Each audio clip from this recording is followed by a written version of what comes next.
अभी मैं तुम्हें समझाती हूँ कि प्रोपोर्शनल रीजनिंग से हमारा क्या मतलब होता है। When two ratios are the same in their simplest form, we say that the ratios are in proportion or that the ratios are proportional. आपस में proportional है। अभी ये जो हमने फ्लफी की फोटोज देखी थी उसमें हमने देख के समझ गया था कि इनका रेशियो सेम है कि नहीं है, और वो हमने इंटू इंटू वाले नजरिए से देखा था। पर अब इसी चीज को मैं आपको सिंपलेस्ट फॉर्म से करके बताती हूँ। यहाँ पर देखो, सबसे पहले रेशियो है ये, कौन सा ratio, width is to height का रेशियो यहाँ पर मुझे दिया हुआ है। तो सबसे पहला रेशियो है 10:6, ठीक है। और दूसरा रेशियो यहाँ पे क्या नजर आ रहा है, वो आ रहा है 5:3, ठीक है। अब ये दो रेशियोज है जो आपस में इक्वल है। अब वो इक्वल कैसे है, इसको इसकी सिंपलेस्ट फॉर्म में लेकर आओ, इसको इसकी सिंपलेस्ट फॉर्म में लेकर आओ। 10 और 6 के बीच में कॉमन फैक्टर क्या है, 2 है ना। तो अगर मैं इसको 2 से डिवाइड करूं न्यूमरेटर और डिनोमिनेटर को, तो आता है 5/3। तो मेरा रेशियो आ गया 5:3, बिल्कुल वही जो यहाँ पर दिया हुआ है। तो ये दोनों इक्वल है कि नहीं है, रेशियोज दोनों आपस में, तो हम इनको बोलते हैं कि ये आपस में प्रोपोर्शनल है। कौन दोनों, ये दोनों। क्योंकि इसको जब मैं सिंपलेस्ट फॉर्म में करती हूँ तो भी मुझे यही मिल जाता है, सिंपलेस्ट फॉर्म मुझे मिल जाती है। तो आई कैन से कि ये वाला रेशियो इसके प्रोपोर्शनल है। अब प्रोपोर्शनल दिखाते कैसे, मैम रेशियो को तो आप 2 डॉट से दिखाते हो, है ना।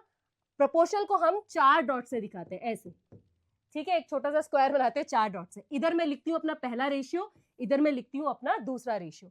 तो मैं बोलूंगी 10:6 इज प्रोपोर्शनल टू। अब ये क्या है, इज प्रोपोर्शनल टू, ये क्या था, इज टू, ठीक है। बात समझ रही है, ध्यान आ रही है।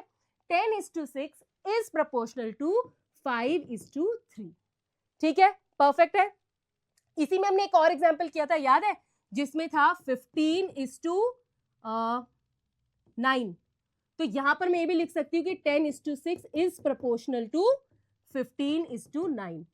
डिवाइड कर रही है मैम, 15:9, क्योंकि 15:9 को भी जब तुम सिंपलेस्ट फॉर्म में करोगे तो आपको 5:3 ही मिलेगा। तो this is the way to check. ऐसे आप चेक करते हो कि दो रेशियोज प्रोपोर्शनल है कि नहीं है। कैसे, क्या यूज करके, सिंपलेस्ट फॉर्म यूज करके, ठीक है, परफेक्ट है। अब ये बहुत इंपॉर्टेंट टॉपिक है, इससे आएंगे एग्जाम में बहुत सारे क्वेश्चन। तो अब हम क्वेश्चंस की तरफ बढ़े, चलो। ये ना मेरा पहला क्वेश्चन जो एग्जाम के लिए बिल्कुल इंपॉर्टेंट है। यहां पर आपसे पूछा हुआ है, which of the following ratios are proportional to 3:2। इनमें से कौन से रेशियोज हैं जो 3:2 के प्रोपोर्शनल है। अब उन्हें 3:2 का प्रोपोर्शनल होना है तो क्या होना चाहिए, वो जो भी रेशियो है वो सिंप्लीफाई करने के बाद, मतलब सिंपलेस्ट फॉर्म में आने के बाद क्या आना चाहिए, 3:2 होना चाहिए। सिंपल सा लॉजिक है, ज्यादा डिफिकल्ट है नहीं। तो 9:6 को सबसे पहले करके देखते हैं, ठीक है। मैं इसको ऐसे लिख लेती हूँ, क्यों, क्योंकि बस मुझे कैलकुलेशन आसान होती है। डायरेक्ट करना है डायरेक्ट कर लो, बस मुझे फ्रैक्शंस की आदत लगी हुई है, मैं ऐसे भी कर सकती हूँ, ठीक है। रेशियोज को लिखने का ये भी एक तरीका होता है, ऐसा नहीं आप अपनी मर्जी से कैसे भी लिख लेंगे, ऐसे भी लिख सकते हैं। ये उसकी फाइनल स्टैंडर्ड फॉर्म होती है, बट कैलकुलेशन करने के लिए आप इसको 9/6 भी लिख सकते हो। अब यहाँ पर what is the common factor, इनके बीच में हाईएस्ट कॉमन फैक्टर है 3। जब 3 से डिवाइड किया तो आया 3/2, यानी कि आया 3:2। तो ये तो बिल्कुल मेरा सेम आ गया। तो 100% ए जो है वो प्रोपोर्शनल है। ये 9:6 इज प्रोपोर्शनल टू 3:2। अब जरा दूसरा वाला चेक कर लेते हैं, 15/10। इसका भी, इसका क्या है भाई, इसका तो 5 है हाईएस्ट कॉमन फैक्टर। तो जब 5 से डिवाइड करेंगे तो 5 3 ज़ा 15, 5 2 ज़ा 10, रेशियो आ गया 3:2। अरे वाह, ये भी सेम ही आ गया, यानी कि ये भी प्रोपोर्शनल है 3:2 के। अब बचा 30/20। ये तो देखने से ही समझ आ रहा है कि 30/20 को 10 से डिवाइड करेंगे तो हमें क्या मिल जाएगा, हमें मिल जाएगा 3:2, जो कि सेम ही रेशियो है। तो ये भी प्रोपोर्शनल है 3:2 के। तो the correct answer is all of these are proportional to 3:2। कितना इजी सवाल था, नहीं, बिल्कुल परफेक्ट, बड़ा मजा आ गया।